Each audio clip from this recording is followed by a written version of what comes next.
ಸೋದರರಿಗೆ ಕಳೆದುಕೊಂಡು ಹುಚ್ಚನಾಗಿ ತಿರುಗುತ್ತಿದ್ದಾರೆ ರಾಜ.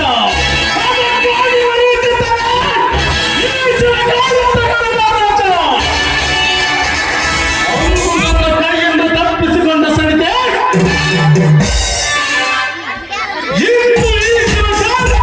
ಬಲೆಗೆ ಬಿದ್ದು ಮಾಡಿದಳು ಶಿವನ ಪಾದಯ.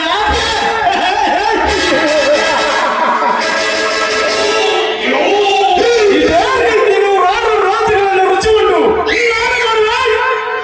ಮಜಾ.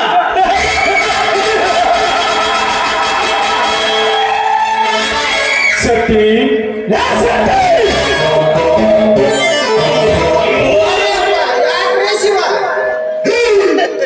ಎರಡು ಸಾರ ಕೂಗಿದರು ಸುಮ್ಮನೆ ಕುಂತಿದೆಯಲ್ಲ, ಎಷ್ಟು ಜಾಸ್ತಿ ಆಗಿರಲ್ಲ. ಶಿವ ನಿಮ್ಮ ಮನೆಗೆ ಹೋಗ್ತೀನದೆ ಏನಾಗ ಸ್ವಲ್ಪ ಕಿವಿನ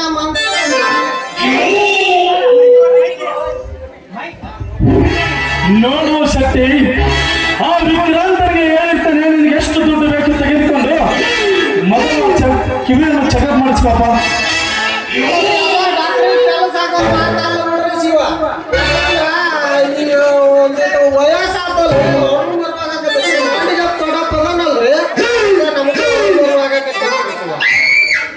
ಹಾ ಇರಲಿ, ಮೊದಲು ವಿಕ್ರಾಂತನನ್ನು ಕೆಳಗೆ ಆಯ್ತ್ರಿ ಶಿವ.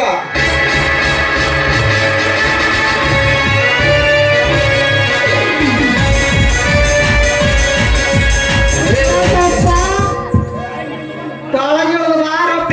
ಅಲ್ಲ ಸಾವುಕಾರ ಕರ್ಯಾಕತ್ತಾರ, ಅಲ್ಲಲ್ಲ ಕರ್ಯಾಕತ್ತಾರ ಬಾ.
ನಿನ್ನ ಹತ್ರ ಒಂದು ಮುಖ್ಯವಾದ ವಿಷಯವಿದೆ.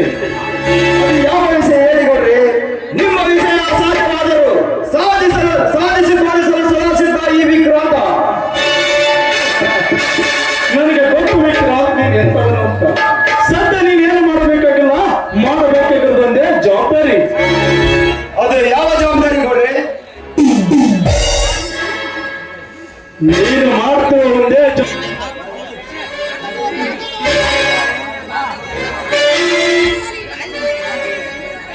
ಇದೇ ಜವಾಬ್ದಾರಿ. ಇದೇ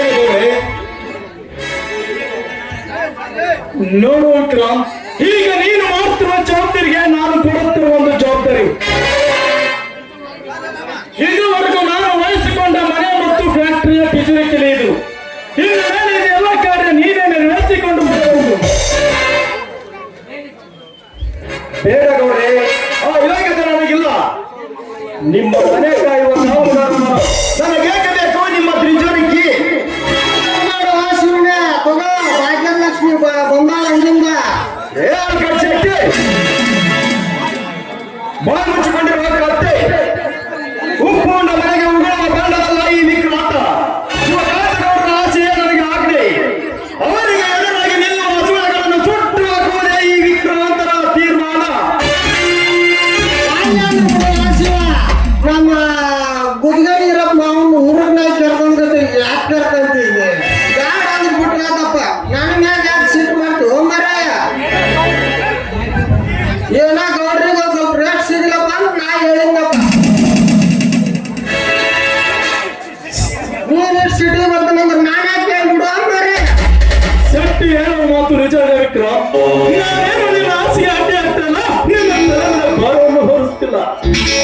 ಈಗ ನೀನು ಮಾಡ್ತಿರೋ ಕೆಲಸದ ಜೊತೆ ಇದು ಒಂದು ನೆರವೇರಿಸಿಕೊಂಡು ಹೋಗು. ನನ್ನ ಮಗನ ಸರಿ ಅಂತ ಹೇಳಿದೆ ಅಷ್ಟೇ. ಆಯ್ತು ಬಿಡುಗೌಡ್ರಿ, ನಿಮ್ಮ ಮನಸ್ಸನ್ನು ನೋಯಿಸಲು ನನಗೂ ಇಷ್ಟವಿಲ್ಲ. ಗೌಡ್ರಿ, ನೀವು ಏನಂತ ಕೇಳುವುದೇ ಈ ವಿಕ್ರಾಂತನ ತೀರ್ಮಾನ. Very good. ತೆಗೆದುಕೋ ಹಾಗಾದ್ರೆ ಈ ಕಿಲಿಯನ್ನು. ಗೌಡ್ರಿ, ಈ ನಿಮ್ಮ ಆಶೀರ್ವಾದ ಹೊಂದಿದ್ದರೆ ಸಾಕು. ಇಡೀ ಭೂಮಂಡಲವನ್ನು ತಿರುಗಿಸುವಲ್ಲ ಈ ವಿಕ್ರಾಂತ.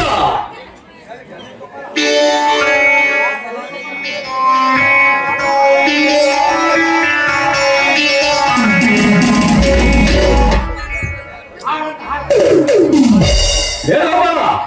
ಯಾಕ್ರಿ ಅಪ್ಪ ಅಷ್ಟೇ ಯಾಕೆ ಹೋಗೈತ್ರಿ? ಗೌಡ್ರ ಮುಂದಿನ ಪದಾರ್ಥ ಬರುವೆನಲ್ಲಿ ನಿನಗೇನು ಬೇರೆ ಕೆಲಸವಿಲ್ಲ? ಅದೇನ್ರಿ ಅಪ್ಪ, ಎಲ್ಲ ಕೆಲಸ ಮುಗಿಸಿ ಬಂದೇನ್ರಿ ಅಪ್ಪ. ಹಾಗಾದರೆ ಕಾರು ತೆಗೆದುಕೊಂಡು ಬಾ. ಈಗಲೇ ಸ್ಟೇಡಿಯಲ್ಲಿ ಕೆಲಸವಿದೆ. ಗಾಡಿ ನಾಲ್ಕಲ್ಲಿ ಡಬಲ್ ಕೈ ಐಬಿಡೋರಿ ಅಪ್ಪ ಇವತ್ತು ಅವನು.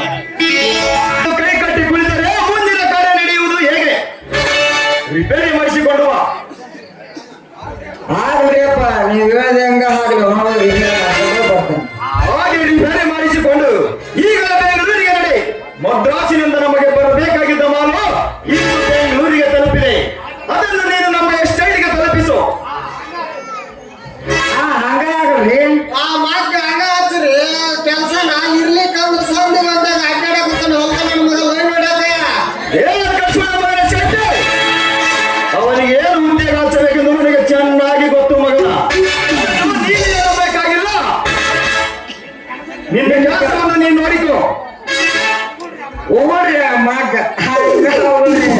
ಹಂಗಾದ್ರೆ ಕುತ್ಕಡೆ ಏ ಗೋಪ, ನೀನು ನಡೆ.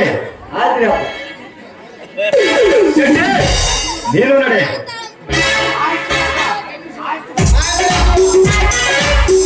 ಹೌದ್ರಿ? ನಾನಿನ್ನು ಬರುತ್ತೇನೆ. ಫ್ಯಾಕ್ಟ್ರಿಗೆ ಹೋಗಬೇಕು, ತುಂಬಾ ಕೆಲಸವಿದೆ. ಆಯ್ತು ನಡೆ.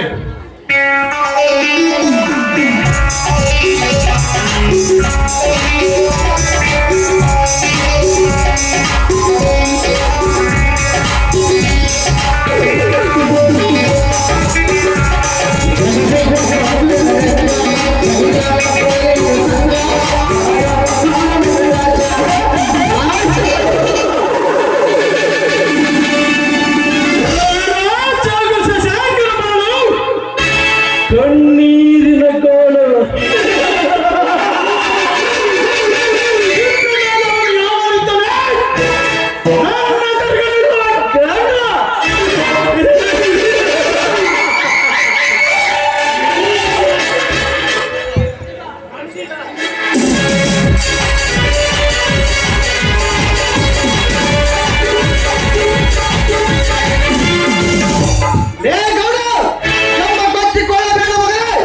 ನಿನಗಾಗಿ ಕಾದು ಕುಳಿತಿದೆ ಈ ಗಂಡಿದ ಗುಂಡು.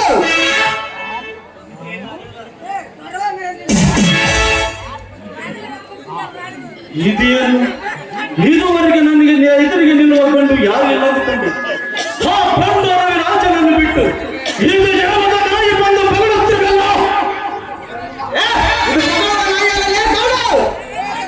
ಅನ್ಯಾಯವನ್ನು ಆಟದ ಮೇಲೆ ಕುಳಿತು ದುಷ್ಟತನದಿಂದ ಅಟ್ಟಹಾಸದಲ್ಲಿ ಮೆರೆದಿರುವ ನಿನ್ನ ಕೆಟ್ಟವರನ್ನು ಮೆಟ್ಟಿನಿಂದ ಬೇಟೆಯಾಡುವ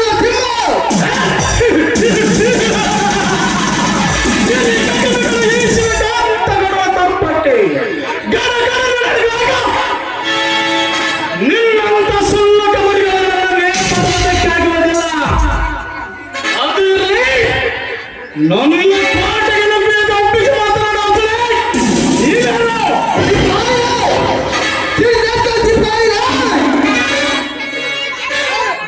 ಓಹೋ, ರವಿರಾಜನ ತಮ್ಮ. ನೋಡು,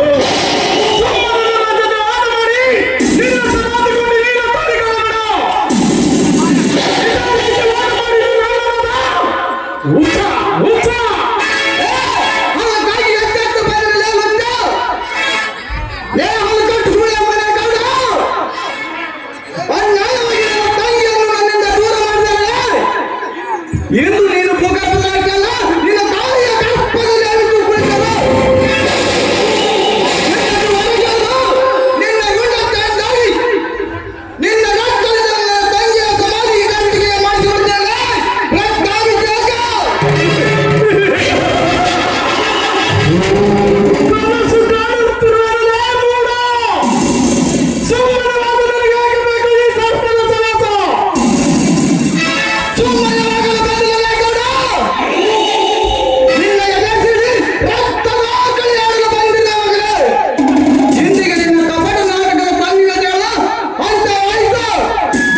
ತನ್ನದು ಗೌಡ ಶಿವನ ಸ್ವಾಧೀನವಾಗುವುದಕ್ಕೆ ನೆಲೆಸಿಕೊಳ್ಳಿ ಹತ್ತವರನ್ನು. ಕಳಸಪಿಷ್ಟಗಳಿಗೆ ಜಯಿಸು.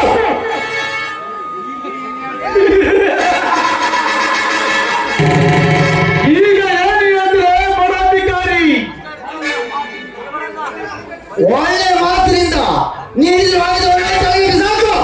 ಇಲ್ಲದಿದ್ದರೆ ಈಗ ನಡೆಯುವ ಪ್ರಾಣಿಯನ್ನು ಸುಟ್ಟುಬಿಡೆ ನನ್ನ ಕೆಟ್ಟ ನೇರನ್ನು.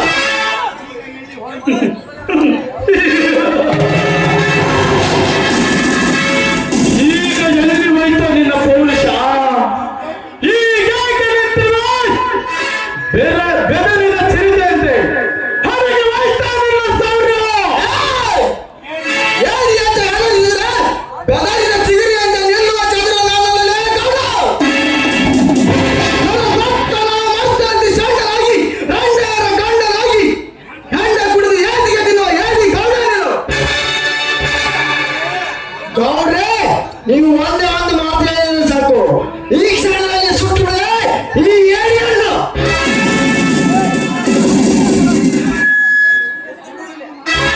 ಈ ಕ್ಷಣದಲ್ಲಿ ಸುಟ್ಟು ಬಿಡದೆ ಈ ಸುಳಮಗನನ್ನು. ಸುಳ ಮಗನಲ್ಲೇ ಹೆತ್ತ ತಾಯಿಯ ಸಮಾನವಾಗಿರುವ ಈ ನಿನ್ನ ಕರ್ತವ್ಯ ದೇವತೆಯನ್ನು ಅಂತರಾಂತರಾಗಿ ಮಂತ್ರದ ಮೇಲೆ ಮಲಗಿಸಿ ವೇದಿಕರಿಗೆ ಹಾಕುವ ನೀನು ಸುಳ್ಳ ಮಗ.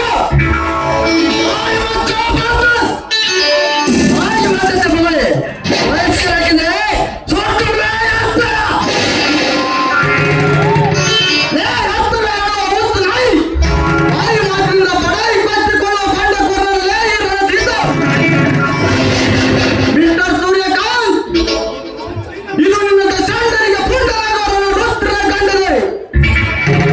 ನಿನಗೆ ಕಟ್ಟಿದರೆ ಈ ರಣಜಿತ್ತ ಬಲ ರುದ್ರ ರಂಗಕ್ಕೆ ಬಂದು ಯುದ್ಧಕ್ಕೆ ಸಿದ್ಧನಾಗಲೇ ಆಗ ತಿಳಿಯುವುದು ಯಾರು ಸುಳ್ಳ ಮಗ ಯಾರು ಗರತಿ ಮಗ ಎಂದು.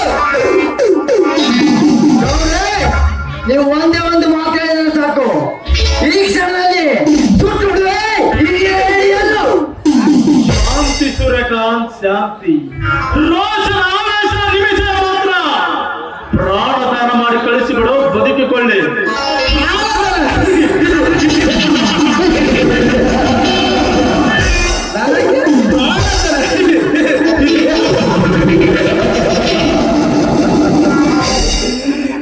ನನಗೆ ಪ್ರಾಣದಾನ ನೀಡಲು ನೀನಾಗಲಿಲ್ಲ ಗೌಡ. ನಿನ್ನ ಕೊನೆ ಅಷ್ಟದ ಗುರಿ ಎಂದು ತಪ್ಪಿತು. ಇನ್ನು ಮುಂದೆ ನಡೆಯಲಿಲ್ಲ ನಮ್ಮಿಬ್ಬರ ಕ್ರಾಂತಿಯ ಕಲ್ಲ. ಕದನದ ಹಂತದಲ್ಲಿ ನಿನ್ನ ಅಂತ್ಯಕ್ರಿಯೆ ಮಾಡಿದೆ ನನ್ನ ರಾತ್ರಿ.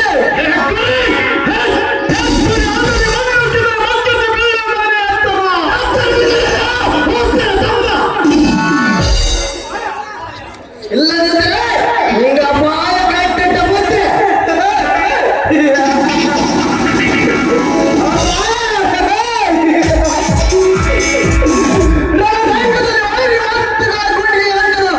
ಈ ಗಂಡನ ಶ್ರೀದತ್ತ ಸಿಪಾಯಿಗೆ ಅಪಾಯ. ಎಲ್ಲ ಕೊಪ್ಪಿದ ಕೋಣಗಳು ನಿರ್ಮಿಸಲಾಗಿ ನೆಲಕ ಕುಂಡದ ದಾರಿ. ಮಿಸ್ಟರ್ ಸೂರ್ಯಕಾಂತ್, ನೀನು ಹಿಡಿದವರಿಗೆ ಹೋದವರು ಸಮಾಜದ ಸೇವೆಗೆ ಹೋಯಿತು, ಧರ್ಮ ರಕ್ಷಣೆಗೆ ಅಲ್ಲ. ನಾನು ಹಿಡಿದರು ಆಯ್ತು 100 ಕೋಟಿ ಭಾರತೀಯ ರಕ್ಷಣೆಗೆ ಹೋಯಿತು. ನಿಮ್ಮಂತ ಕುಲಗೇಡಿ ಕಡಿಮೆಗಳನ್ನು ಕೊಲ್ಲುವುದಕ್ಕೆ ಆಗಿರಲೇ ವಿದೇಶಿಯರನ್ನು ಸುಡುವುದಕ್ಕೆ ಆಯುಧ ಕೊಟ್ಟಳು ನನ್ನ ತಾಯಿ ಭಾರತ ಮಾತೆ. ಆದರೆ